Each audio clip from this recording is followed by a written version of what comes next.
Hello guys, welcome to API 510 Pressure Vessel Inspector online course.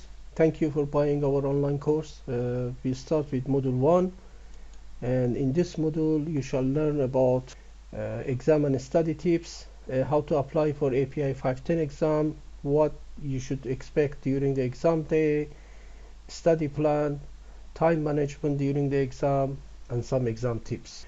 Okay, let's see how the API exam questions are developed.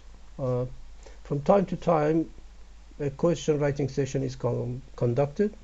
Subject matter experts or individuals who specialize in pressure vessel, they write question for a specific section of the code, and each question is then checked by 3 other subject matter experts, SMEs. This validation exercise checks 2 items. First, is the question is written clearly, and second, does the question cover knowledge that's important to a vessel inspector. Then this question go into data bank, which is currently over 1,000 questions. For each exam there shall be 170 questions, of which only 140 are scored. The remaining 30 questions are pre-test questions and not scored. So these questions are all shuffled together, so you don't know which one is scored or not scored, so you have to answer all the 170 questions. Now out of these 170 questions, 110 are closed book and 60 questions are open book. Okay, let's see how we should prioritize and plan your study plan for API 510 Pressure Vessel Inspector.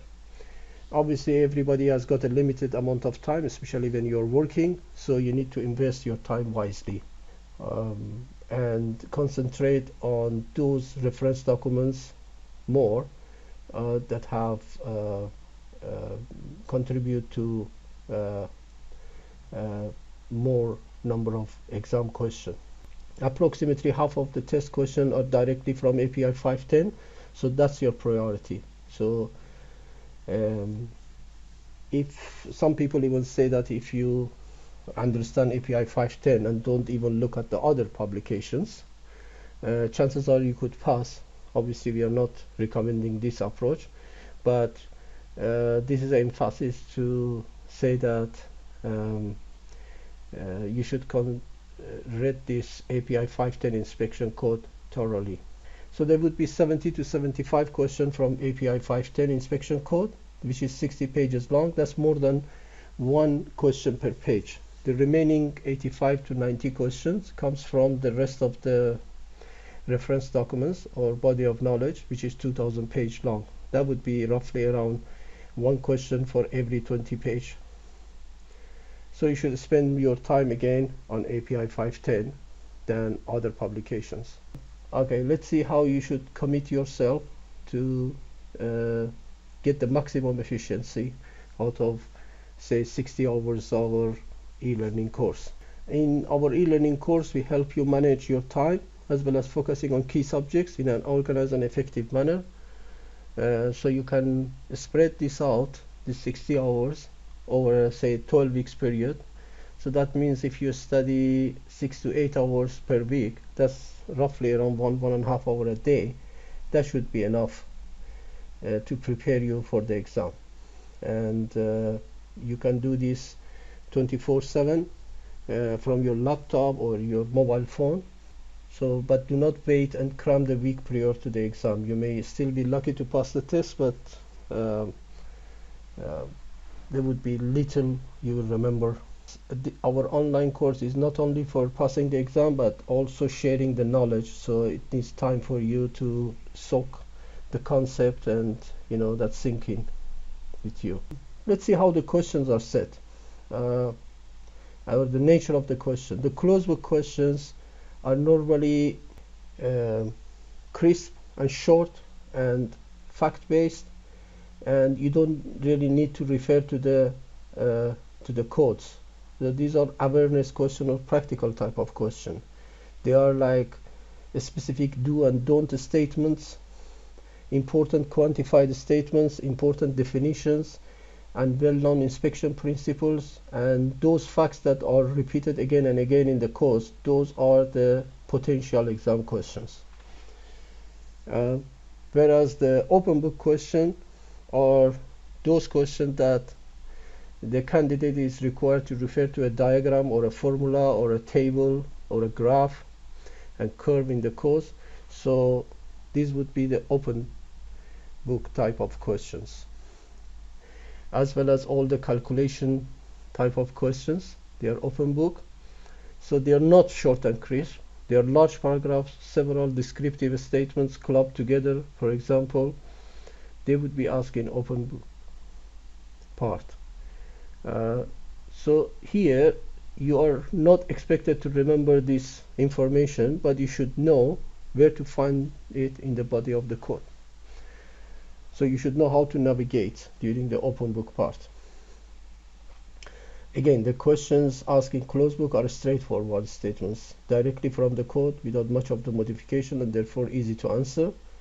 Pay special attention to figures, charts, and the footnotes. To answer open book question, you only need to know where to find the answer in the reference documents. Therefore, highlighting the paragraphs or putting explanatory note that would help. We will highlight it during for each module, so you know which are the how to frequent and how to you should pay attention also to the code pages that are frequented. Please note that it's very important to work with the PDF format, because that's how what is available to you during the exam. So if you go through the hard copy, you might find it difficult to find the same information on the PDF format. So right from the start, try to navigate through the PDF format rather than the hard copy. Also, please remember that API 510 code, inspection code, you should read from end to, beginning to the end, and it should be thorough and total, while a study of other reference code like ASME section 5, section 9, and section 8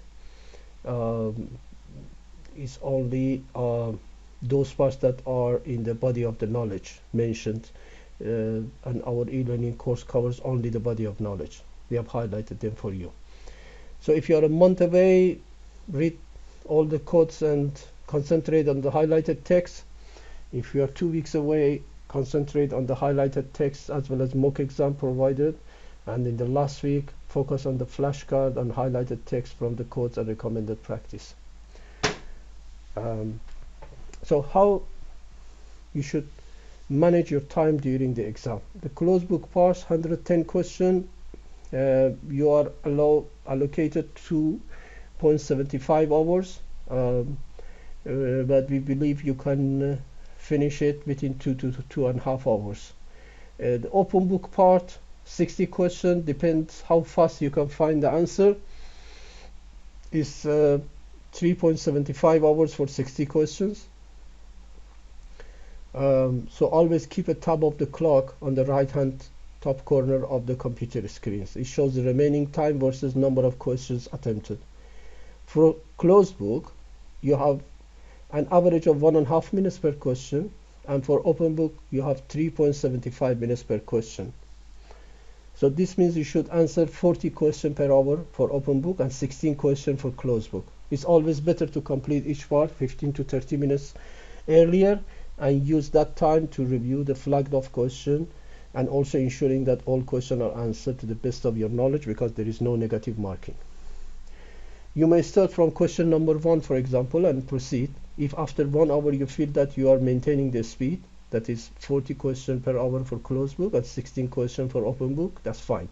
If, however, you are behind the required progress rate, start jumping the question. Those questions that you think is taking too much time, just flag it off and move to the next one. Start attempting those questions you can answer. Flag off and mark questions whose answer you do not know, and you can review it at the end. There chances are that while you are answering the other questions, you will find the answer to the question that you didn't know and you flagged off. At the end, start reviewing the marked question by clicking Review Marked Question tab, and then attempting using your fill factor. Go on like this until say the last 10-15 minutes.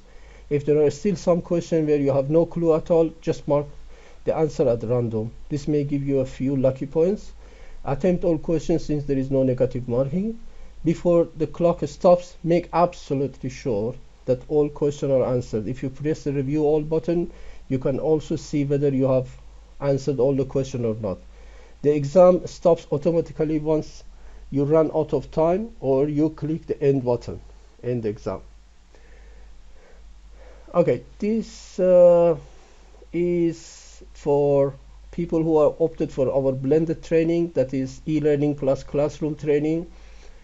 The API body of knowledge covers a broad spectrum of knowledge, which many inspectors might not be exposed on a regular basis. The classroom course is intensive, covering welding, NDT, welding procedure specification, codes, damage mechanisms, inspection of pressure vessel and relief valve, explanation of important terms, exam tips, and time management, as well as solving sample question and Q&A sessions, all within 5 days. So we expect that you have gone through the e-learning well enough, have a minimum level of knowledge, but with a few glitches. Our classroom training is aimed to bring the candidates into an acceptable level of knowledge, so he or she is able to pass the exam. You paid a lot of money, and we also like high exam pass rate for our continued business. Naturally, we believe if you have studied the e-learning course, 5 days is enough to debottleneck and answer all your queries and do a pulse check and go through all the topics, important topics. The current e-learning provided is worth 60 to 80 hours of study depending on your past experience and knowledge. Allocate another 20 hours for solving the mock exam question. Analyze the area of knowledge you are already competent, and then make a list of your weak areas. As long as your weak areas are not part of the high percentage exam question segment, you are safe. Otherwise, you need to build up your strength on those areas to an acceptable level. We have designed mock question in such a way to complement your knowledge and in line with actual exam question. When solving the mock or sample review question, you need to understand the underlying reason behind the right answer, and also try to understand why other answers are wrong. This would help you immensely during the real exam by avoiding mistakes and trick questions. We have explained the reason for each correct answer whenever needed. So study e-learning regularly. Do not leave it until the day before the classroom training and then cram for hours. It rarely works. Remember, everyone is different, but the preparation you do, the more preparation you do, the easier the class to follow, and finally the easier to pass the exam. Make notes on areas you may face difficulty and be prepared to raise them during the classroom training. We are here to help.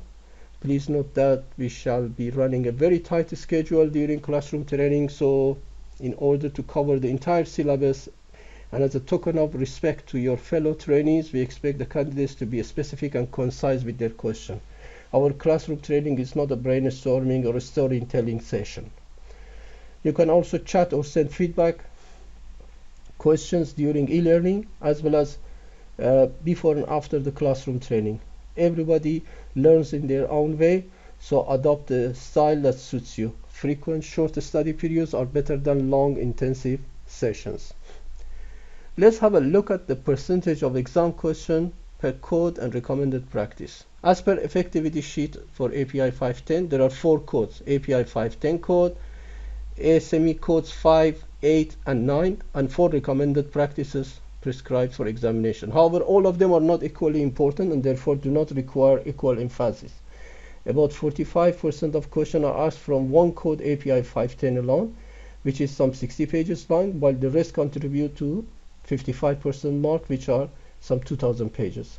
So if you look at our table here, API 510 code and API 572 would constitute around 50% of the questions. ASME section 8 division 1 construction code for pressure vessel is around 10 to 12%. ASME section 9 welding and API 577 welding inspection and metallurgy around 10 to 12%. ASME section 5, non-destructive testing would constitute around 10 to 12%. API 571, damage mechanism 5 to 6%. API 576, 3 to 4%. General knowledge and safety each 2% to 3%.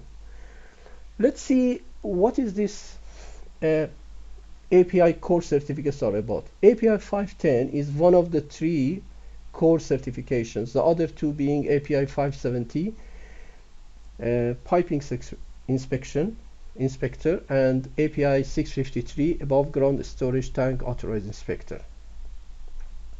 So when you compare the body of knowledge of these 3, approximately 30% of questions for all these 3 core certification are from the ASME codes and API recommended practices. So ASME section 5, ASME section 9, API 571 and API 577 is unique between all these 3 codes. Most of the inspectors plan to get at least 3 core certificates, so it makes sense that once you have passed one of them, you can go for the other 2, because you already covered 30% of the course material for the other 2. All API examinations, including API 510, are held 3 times a year, and each exam window is 2 weeks long. The exam windows for API 510 for the year 2020 are January 3 to 17 and May 29 to June 12 and September 11 to September 25. The API 510 exam for the year 2021 would be more or less along the same windows. The pass rate for API 510 is currently between 55% to 60%. Prometric is subcontracted by API to hold the computer-based examination. After registering and getting the API approval, you can book an exam date at your selected Prometric test center. Prometric has 3,000 test centers across the globe to choose from. The deadline to get the API authorization email is 2.5 months prior to selected test window. For exam schedule and application deadline, please visit our link below or go to API ICP. To get the API approval attending API 510 examination, you need to file the application form by registering with API ICP, and you can use this link below or go to API ICP and apply.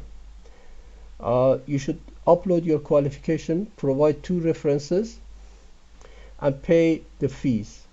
$940 if your company is not an API member, or $730 if your company is an API member. Unfortunately, API does not grant individual membership like ASNT, American Society of Non-Destructive Testing, so you can only avail the reduced fee if your company is an API member. There is no individual certification by API membership. Prerequisite. The minimum qualification requirement for API 510 pressure vessel inspector certification based on a combination of education and experience that you have acquired within the last 10 years. So prior to submitting an application, please use the test table. For example, if you are an engineer, graduate engineer with 1 year of experience on supervision or performance of inspection activities on pressure vessel, you are eligible to attend the exam. If you are a technician or higher national diploma, higher national certificates, or assistant engineer, then you need 2 years of experience. If you are a high school diploma or equivalent, then it would be 3 years, and if you don't have any formal education, then it would be 5 years of experience required. So verification of your experience by API is done. API send the link to your 2 references via email. The link opens up a questionnaire listing your experience in various fields you have claimed, and your references need to verify them. So it's recommended to brief your references so they know which inspection fields and for how long you have claimed the experience for. If possible, sit with your references when they are responding to API experience verification email. This would avoid any discrepancy that may result from your claimed experience against their verification. So 2 weeks exam window, what is this about? Please note that during registration with API, you are required to select one of the available 2 weeks time window. Once the time window you have selected, you cannot change it. Which means that you can only sit for the exam within the selected 2-week window.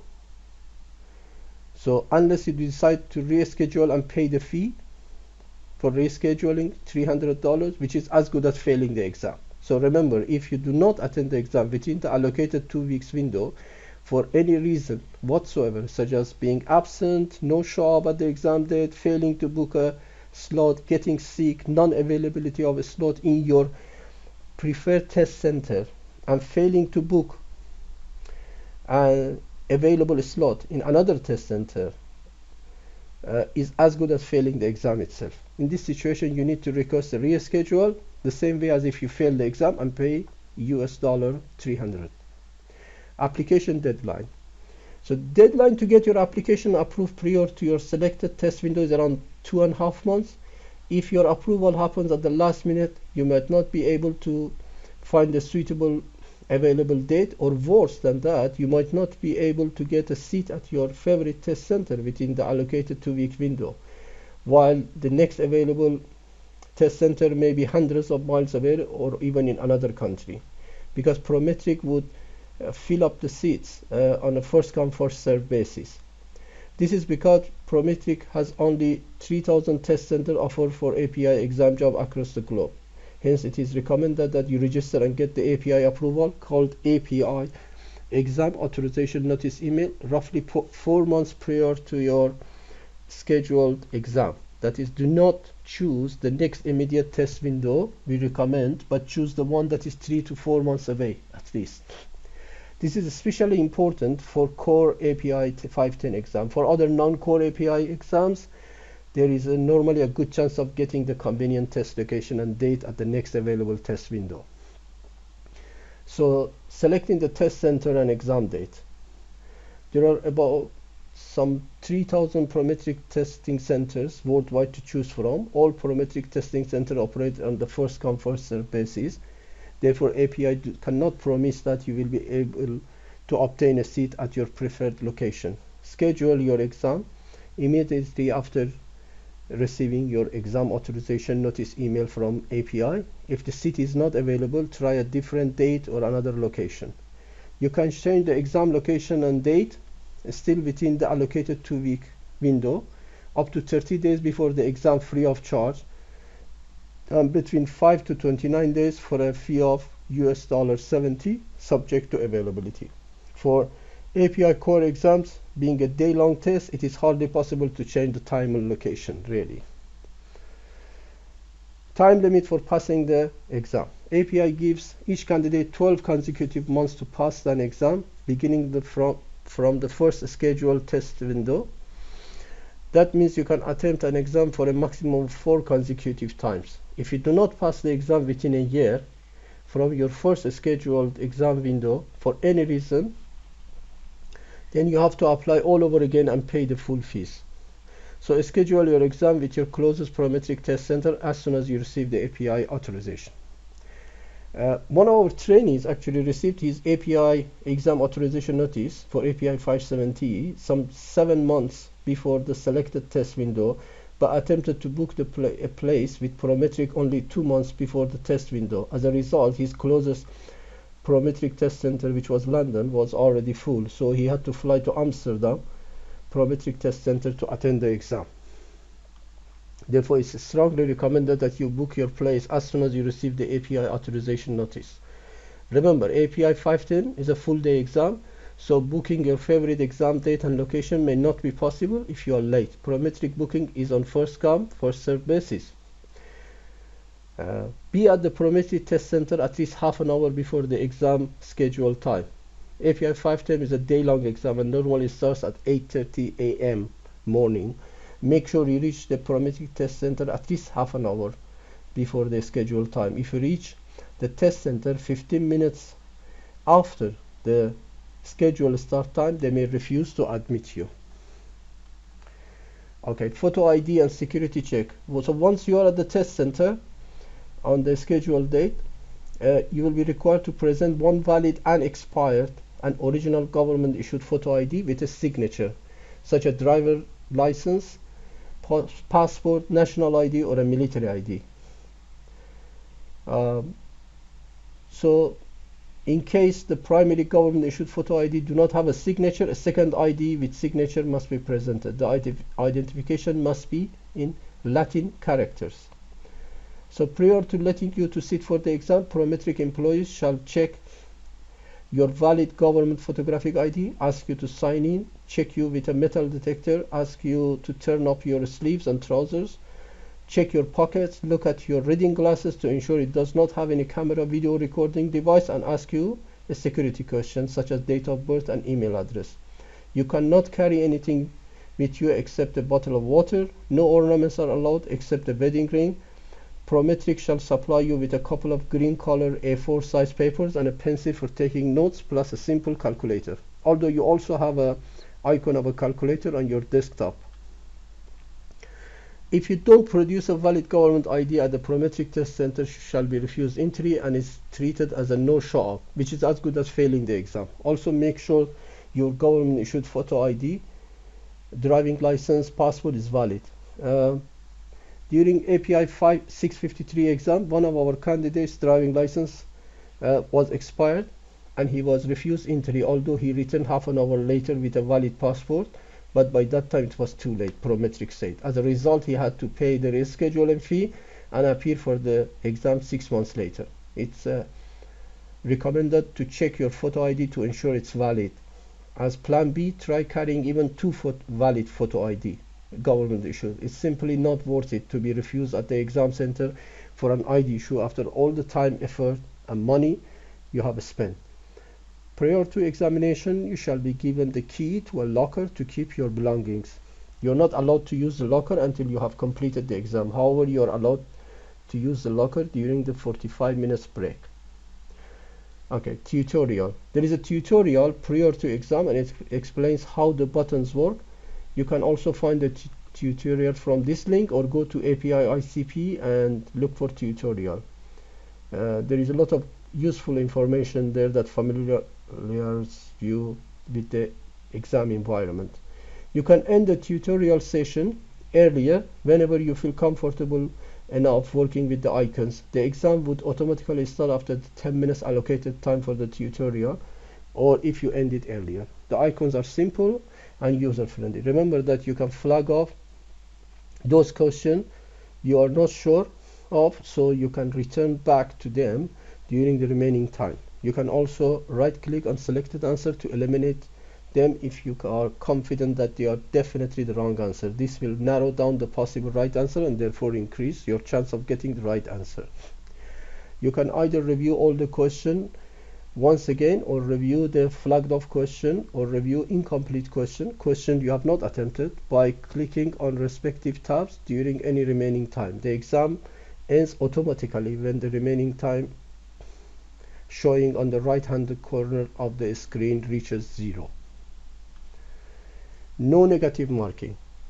The pass mark is roughly 70% for all the API examination, as API uses scale grading to standardize the degree of difficulty for the exam. No negative marking is applied, therefore it is recommended to answer all the questions. At the end, click the review all button and peruse through the list to ensure that you have not skipped any question. You can also check review incomplete question to ensure there is nothing on the list, that is no question left unanswered. API 510 exam sequence. API core examination contains two parts. First, you would answer the closed book part, 2 hours 45 minutes for some 110 questions. After that, you have a maximum 45 minutes break where you can leave the building and also use the locker. After the break, you would start the second part, open book, and need to answer some 60 questions with 3 hours 45 minutes of allocated time using the reference documents in PDF format available on the computer screen. The word search is disabled, so you should know which document and also which section you should look for each question. If you cannot find it, go to the table of contents. If you cannot find it there, go to the table of list of figures or list of tables. Chances are you can find the right page to answer the open book question. We shall explain how you navigate between the documents to find the right answer, chart or formula you need to solve an open book exam question in the following modules.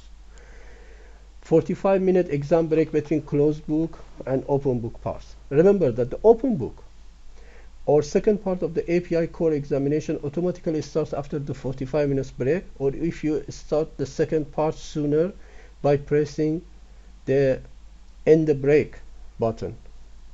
This means you should start your second part of examination no later than 45 minutes after completing the first part in order not to lose any time. Try to report to the examination center around 5 minutes before the end of 45-minute break to allow for time spent going through the security check and signing. During API 510 examination, one of our candidates went for a lunch and returned half an hour late.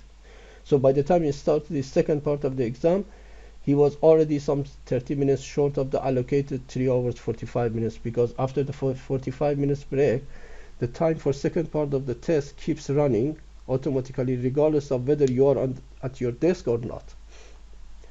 So tips on time management during exam.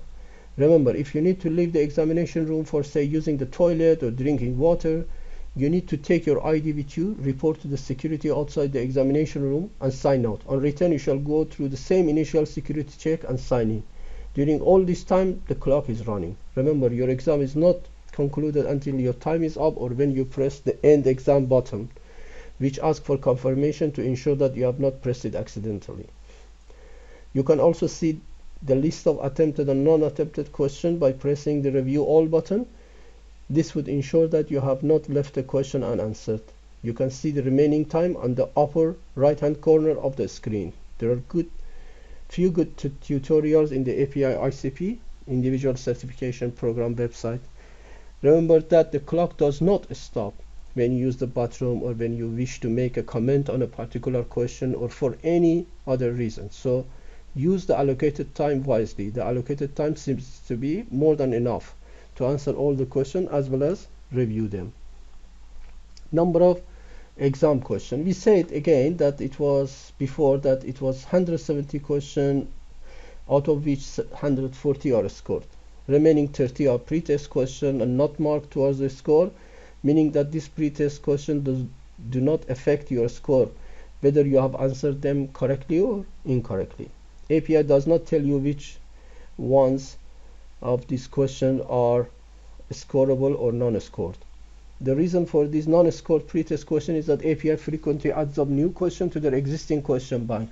API needs to ensure that these questions are not significantly challenged by the candidates and also answered by a reasonable number of people before adding them to their permanent question bank as a scored question. Exam results. Immediately after completion of the exam, you shall receive an email notifying you whether you have passed or failed. Your preliminary exam results may be a preliminary pass, which is normally a pass, a preliminary marginal, which is too close to call, or a preliminary not pass, which is a fail. Normally, you shall receive your confirmed score up to 8 weeks after the last day of the 2-week examination window. Sometimes sooner. It takes around another 6 to 8 weeks to receive the certification and the wallet card if you have passed. If you fail, you need to apply for rescheduling and pay $300 US. You shall receive the exam authorization approval email normally within 2 to 3 working days. You shall then book your seat with the Prometric Test Center as soon as possible. Certification and recertification and cost. So API 510 is valid for 3 years and would cost $940. After 3 years, you need to apply for recertification demonstrating that you still work as an API 510 inspector for 20% of the time.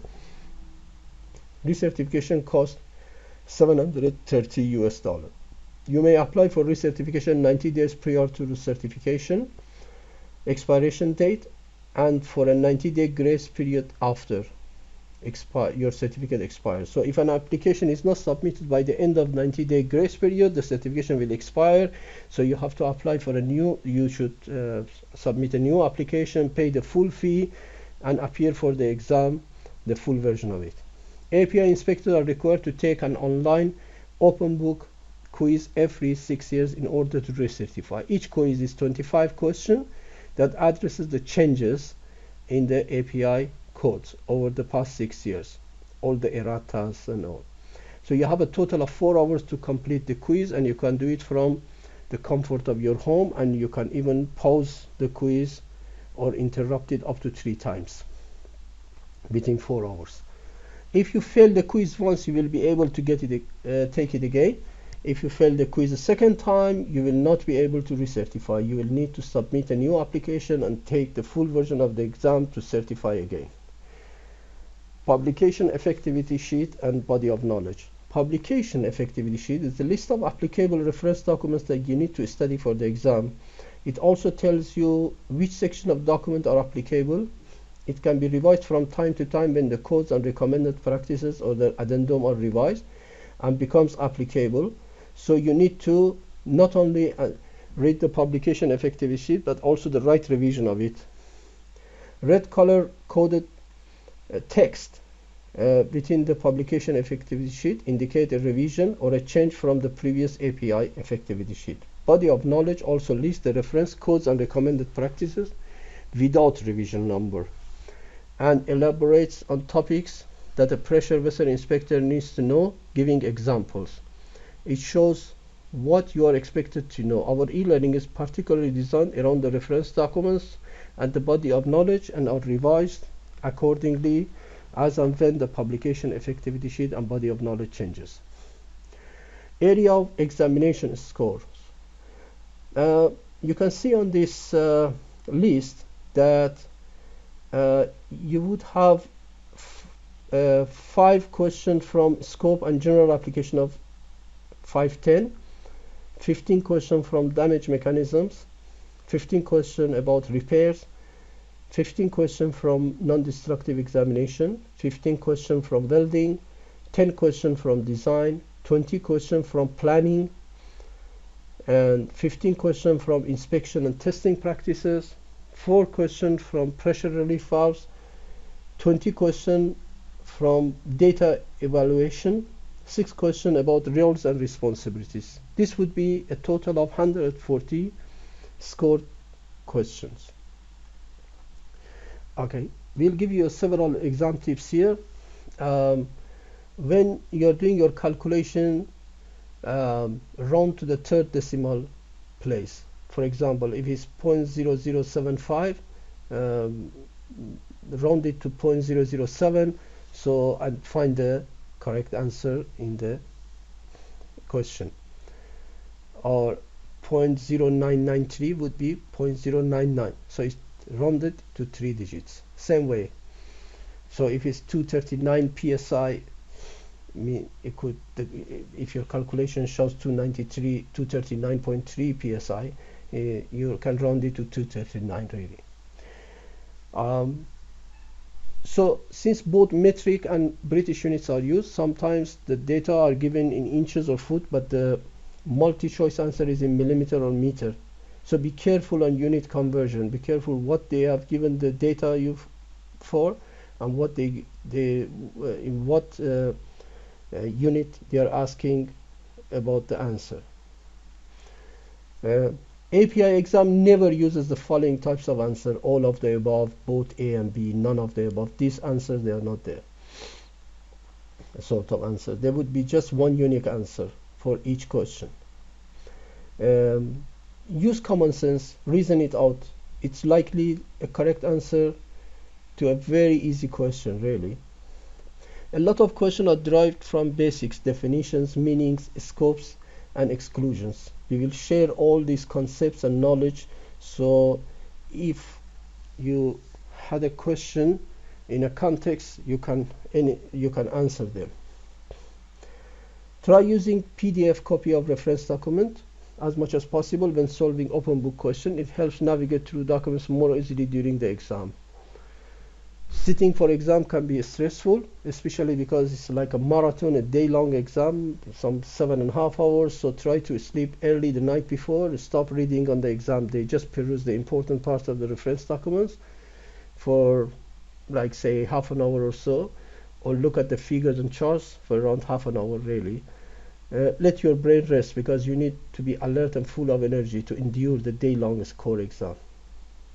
So during the exam, you can increase your chance of choosing the correct answer by eliminating the obvious wrong answer. To eliminate them, hold the mouse on the answer you think is wrong and right click. It will cross it, helping you to concentrate on the remaining possible answer. You can also challenge any question you may wish by writing on its comment sheet.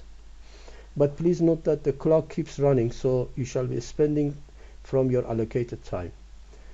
During practice session and the mock exam we have provided, try actually solving the calculation type mock question, even if it's a simple multiplication or addition or a subtraction, and it looks too easy, because until you don't practice solving the question, you would not get the feel of it. Practice always also helps you solving the calculation a lot faster, while avoid making silly mistakes during the exam.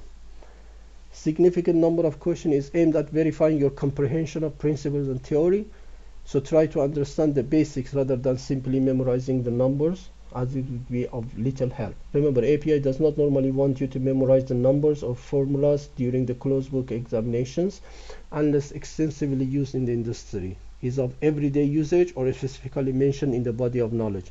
During the remaining module, we shall show you which facts and figures you may need to remember.